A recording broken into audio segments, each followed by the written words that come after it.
Remember 1986? The last time Marysville voters approved a new police department and jail, Ronald Reagan was president.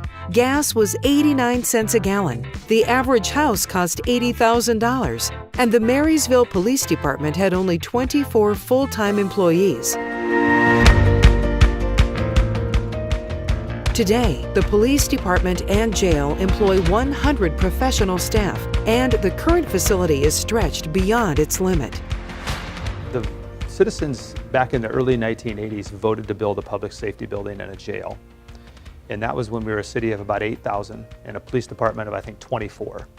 But now we have a situation with a building that is over 30 years old.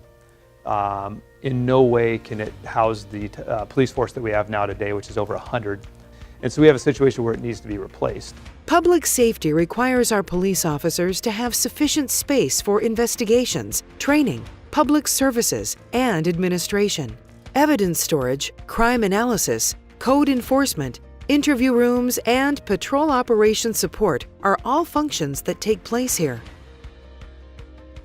When I started back in 1999, we were housing about 23 inmates.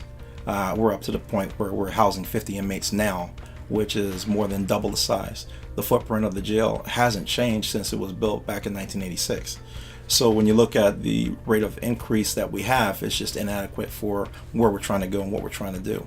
While the city is now 7 times larger and law enforcement staff has increased to serve our growing community, the footprint of the current facility has not expanded since it was built and can no longer meet the department's needs. The jail is typically at capacity, with people in custody on charges originating in Marysville. When the jail is full, Marysville police officers must cite and release suspects on misdemeanor crimes rather than book them into jail when appropriate.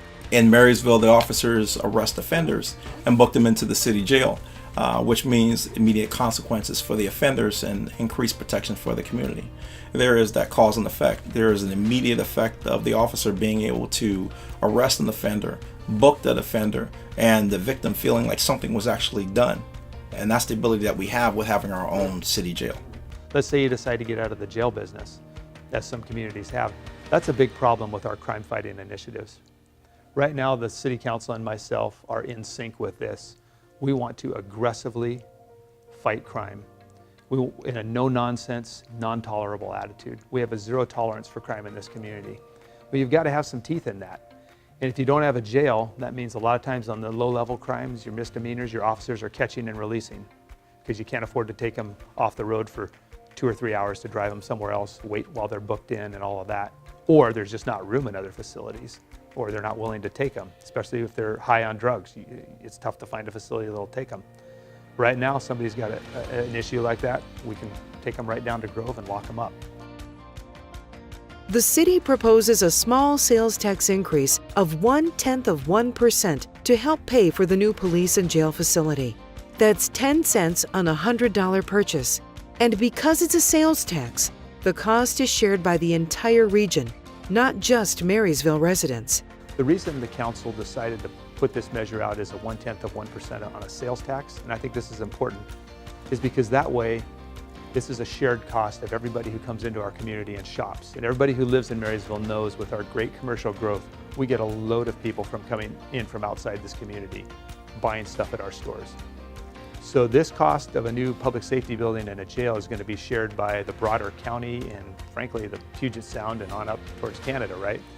And so that's, we thought, a very good way to do this because that creates some of the public safety issues that we have as well, the fact that we have a load of people coming through our community. So let's share the cost of a new public safety building with a sales tax as opposed to a property tax. Had they voted, had the council put a measure of a property tax increase before the voters would have had to decide, do I want to take this cost all on ourselves, 100% in Marysville?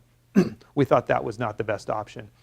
We don't just have room that we need for officers. When you start to grow an agency, you also have to have and grow the support staff to address any of the issues that officers start to bring in, especially when you're looking at crime reduction strategies.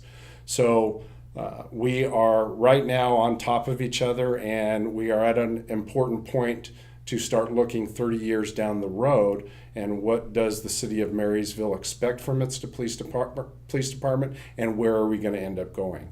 We have tried every which way to reconfigure this building, to modify, to shape, to move around in, and we are just crammed in here at this point. Please visit the city website for more information about the criminal justice tax. Ballots are due August 7th. Sincere thanks for your time and consideration.